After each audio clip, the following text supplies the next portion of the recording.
বলে বিবেচনাপূর্বক নিজেকে কর্তা বলে মনে করে।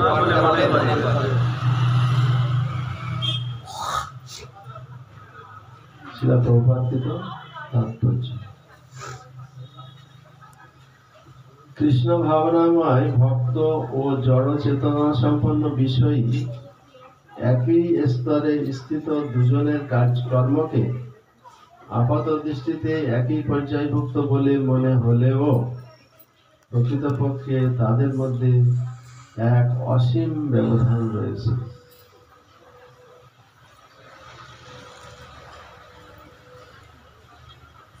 জড় চেতনা সম্পন্ন ব্যক্তিটি অহংকারে মত্ত হয়ে নিজেকেই সবকিছুর কর্তা বলে মনে করে। সে জানে না যে তার দেহের অন্তর্গত সবকিছুই জড় প্রকৃতির সৃষ্ট এবং এই প্রকৃতি পরিচালিত হচ্ছে পরমেশ্বর ভগবানের নির্দেশ অনুসারে। জড়জাগতিক মানুষ বুঝতে পারে না যে সে সর্বতভাবে শ্রীকৃষ্ণের নিয়ন্ত্রণাধীন। অহংকারের প্রভাবে বিমূঢ় ব্যক্তি স্বয়ং স্বাধীনভাবে কর্ম করার সমস্ত কৃতিত্ব গ্রহণ করতে চায়, আর এটি হচ্ছে তার অজ্ঞানতার লক্ষণ। সে জানে না যে এই স্থূল ও সূক্ষ্ম দেহটি পরমেশ্বর ভগবানের নির্দেশে জড়া প্রকৃতির সৃষ্টি এবং সেই জন্যই কৃষ্ণ ভাবনায় অধিষ্ঠিত হয়ে তার দৈহিক ও মানসিক সমস্ত কর্মই শ্রীকৃষ্ণের সেবায় নিয়োগ করা উচিত। অজ্ঞ মানুষ ভুলে যায় যে ভগবান হচ্ছেন ঋষিকেশ, অর্থাৎ তিনি সমস্ত ইন্দ্রিয়ের নিয়ন্ত্রণ। বহুকাল ধরে ইন্দ্রিয়গুলির অপব্যবহারের মাধ্যমে ইন্দ্রিয় সুখ ভোগ করার ফলে মানুষ বাস্তবিক পক্ষে অহংকারের দ্বারা বিমোহিত হয়ে পড়ে এবং তার ফলে সে ভগবান শ্রীকৃষ্ণের সঙ্গে তার নিত্য সম্পর্কের কথা ভুলে যায়।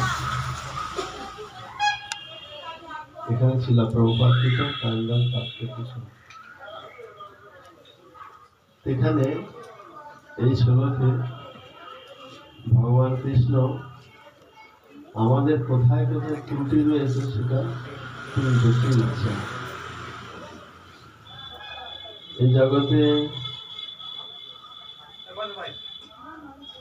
যদি মনে করেন এই বিল্ডিংটা কে করেছে, বিল্ডিং যিনি মালিক রয়েছেন তথাকথিত মালিক, তিনি বলবেন আমি করেছি, আমি পরিশ্রম করে অর্থ রোজগার করেছি, আমি টাকা পয়সা দিয়ে লেবার খাটিয়ে বিল্ডিংটা তৈরি করেছি, বিল্ডিংটা আমার। কিন্তু সে নিজের করার কিছু নেই, সব কৃতিত্ব অ্যাকচুয়ালি ভগবানকে দেওয়া আছে।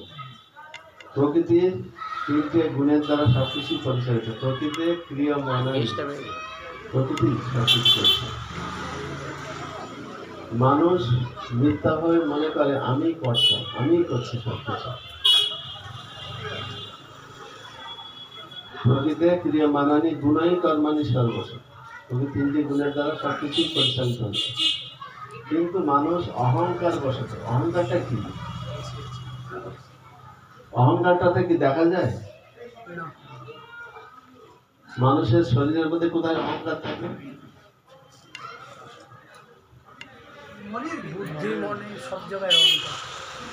দেখা যায় না, কিন্তু সাথে ঘা লাগলে তখন অহংকারটা ফুটে। আমরা তো সূক্ষ্ম জিনিস ভগবান যেগুলি বলছেন, পাঁচটা স্থূল জিনিস আমাদের শরীরের মধ্যে আছে আর তিনটে সূক্ষ্ম জিনিস আছে। সূক্ষ্ম জিনিসগুলি আমরা দেখতে পাই না। আমাদের শরীরে পাঁচটা স্থূল জিনিস কি কি রয়েছে? আমাদের পাঁচটা স্থূল জিনিস দিয়ে আমাদের শরীরটা তৈরি। কি কি? মাটি, জল, আগুন, বায়ু, আকাশ।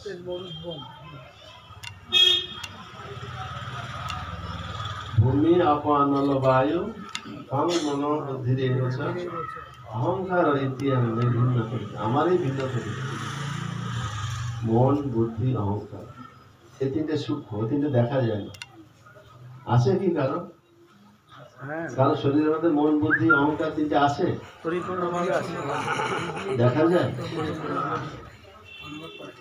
অনুভব করা বায়ুটা দেখা যাচ্ছে না অনুভব করা যাচ্ছে অনেক কিছু আমরা উপলব্ধি করতে পারি সেই রকম অনেক সম্প্রদায় আছে অনেক জাতি আছে তারা আত্মার অস্তিত্বকে বিশ্বাস করে না তাহলে আত্মা দেখা যায় না যেহেতু দেখা যায় না সেই জন্য বিশ্বাস করে না তো আমরা অনেক কিছু তো দেখতে পাই না সেগুলিকে বিশ্বাস করবো কি করবো না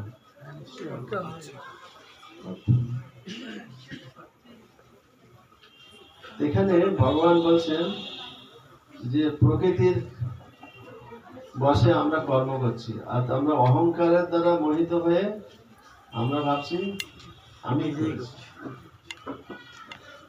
কিছু কিছু আছে ভগবানের দোহাই দিতে চায় যখন ভালো কর্মটা করে তখন বলে ভগবান এটা ভালো কর্মটা এইগুলি আমি করেছি আর যখন কিছু কুকর্ম করে বসে আরে আমার কি ক্ষমতা আছে ভগবান যদি না করে তাহলে আমার কিছু করার আছে ভগবানের ইচ্ছা ছাড়া গাছের একটা পাতাও নড়ে না ভগবানই তো করিয়েছে এরকম একজন ভদ্রলোক তিনি তাকে জমদূতেরা নিতে আসছেন তারা অনেক পাককর্ম করেছে যে এই পাককর্ম করেছেন আপনাকে জমা লাগিয়ে দিয়েছে না আমি এগুলি করিনি হাতগুলি কে নিয়ন্ত্রণ করছে ভগবান নিয়ন্ত্রণ করছে আমাদের ইন্দ্রিয়গুলি কে নিয়ন্ত্রণ করছে ভগবান নিয়ন্ত্রণ করছে আমি কি করে করলাম ভগবান আমার দ্বারা করিয়েছে তা ভগবানই নিয়ন্ত্রণ করছেন ভগবান করেছেন নিতে যাচ্ছেন যমরাজ দূতের কাছে যাবে না সে জমালয় যমরাজ এসছেন যমদূতেরা রিপোর্ট দিয়েছে ও দিতে চায় না ও বলছে না এগুলো আমি করিনি ভগবান করেছে তাহলে ও তো দোষ থেকে মুক্ত যমরাজ একজন সাধারণ ব্যক্তির রূপে এসে বলছেন এই সুন্দর বাগিচাটা কে করলো তাহলে যেটা আমি করেছি এই বাড়িটা কে বানিয়েছে বলছে এটা আমি করেছি এই সুন্দর গার্ডেন বা বাগিচা সুন্দর এগুলি আমি করেছি বলছে এইবার ধরো একে এতক্ষণ এটা পাপ কর্মগুলি ও করেনি ভগবান করেছে আর এটা ভালো ভালো বিল্ডিং এগুলি সব ও নিজে করেছে তাহলে পাপ কর্মগুলি কে করতে গেল কোনো হাত করেনি ধরো এটা